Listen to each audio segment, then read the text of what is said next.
Can you once again tell me your name and where you're from? Janet Russo, Boca, Pennsylvania. And tell me why you've joined the litigation against Kerr-McGee. I joined the litigation this time around basically because of the cancer that I have. I have stage 4 metastatic renal cell carcinoma, which is a kidney cancer that has spread into my liver, adrenals, and in my case also into my pancreas. They did take the tip of my pancreas and have come up with the conclusion that I have both kidney and pancreatic cancer, which in combination is very rare. Kidney alone is very rare. I believe that Kerr-McGee had to have something to do with my cancer, basically because I can't think of any other reason why.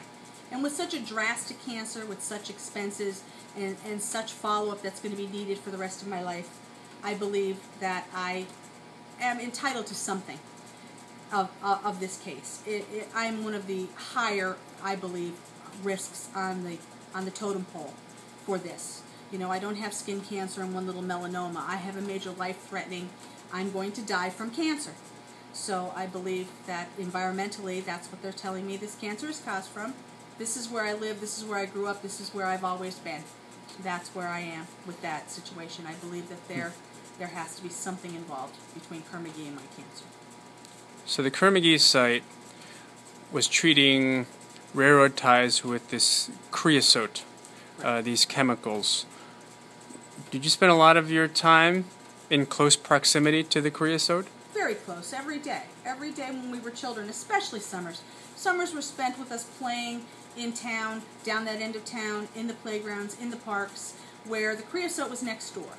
Playing with our friends in West Avoca, always in the air, playing anywhere we were. You always smelled it. You were never out of the vicinity. Avoca's a very small town. It's not a large area, so wherever you were in town, whether you were in West Avoca, South Avoca, or North Avoca, you still smelled the creosote plant. No matter how high or how low you were in the hills, it was there. And like I said, everything seemed to be in proximity of that. Whether that was how the town was planned, I'm not too sure, but Main Street is where everything was. The picnics, where everybody hung out, where all the kids played, in the playgrounds, was all within a football field from the creosote plant. That's where, and then they built the park down by the creosote plant where everybody played. So everything was there. Baseball, basketball, everything you played was by the church. The church, yep. The church picnics, they were there. There was also, at the time, there was another school, Grove Street School. They had picnics there. That is right behind where the bank is, which is right directly across the street, 200 yards from the creosote plant. If you came on a direct straight line, that's where the summer picnics were then also. Everybody back then, unlike today, was on the front porch. We were always on the front porch. Everybody was outside. We didn't go in the house and play Xbox. We were on the bikes. We were on the porch, we were in the pool, we were outside with those fumes every day, every single day. Tell me about the day the railroad ties caught on fire. What was that day like? The day the railroad, that I can remember, I was working in my father's restaurant, and you heard all the sirens, and of course everybody in a small town runs. You run out the front door, and when I got out the front door, all you saw was black. Black billowing, billowing, billowing. And we at that time were in up the north end of town. And the creosote is basically in the middle. So I probably was a little further. But the black was so jet black. And the smell was horrific. And that was the beginning of the fire. Then everybody is closing off roads and so on. But the stench was horrid. And the sky just got not even gray, black. Blacker and blacker and blacker and full, and it just kind of overpowered everything.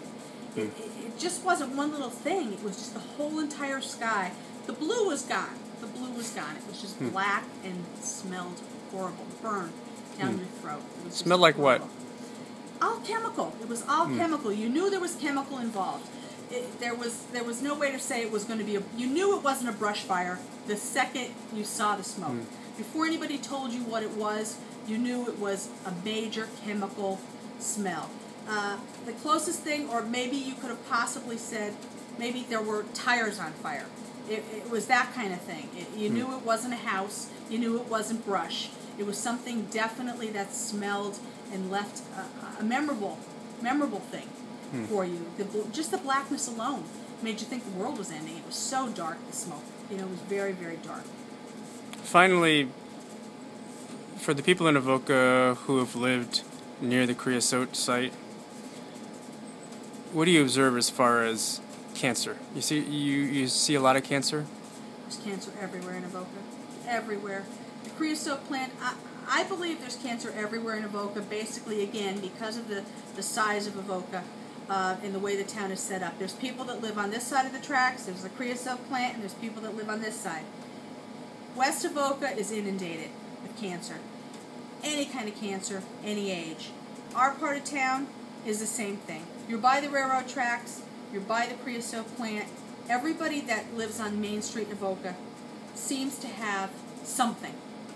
Everybody that's over on the other end of West Avoca seems to have something. Again, it's rarer to live in Avoca and not have cancer than it is to live in Avoca and have cancer. It's actually becoming kind of like, oh, you too? You know, that kind of attitude about cancer. You know, back in the day, it used to be such a tragic thing when you heard someone had cancer. Now it's just very matter of fact in town. It's matter of fact. It's who are you praying for this week at church? What prayer group or what prayer chain is who in this week? That kind of thing. And that just goes by whoever is closest to the end. Whoever is getting sicker and sicker, well, that will be the person on the head of the prayer chain this week.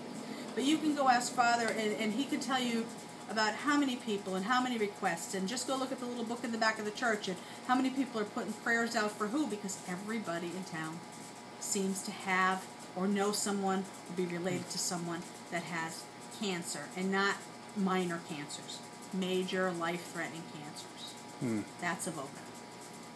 Thanks very much. You're very welcome.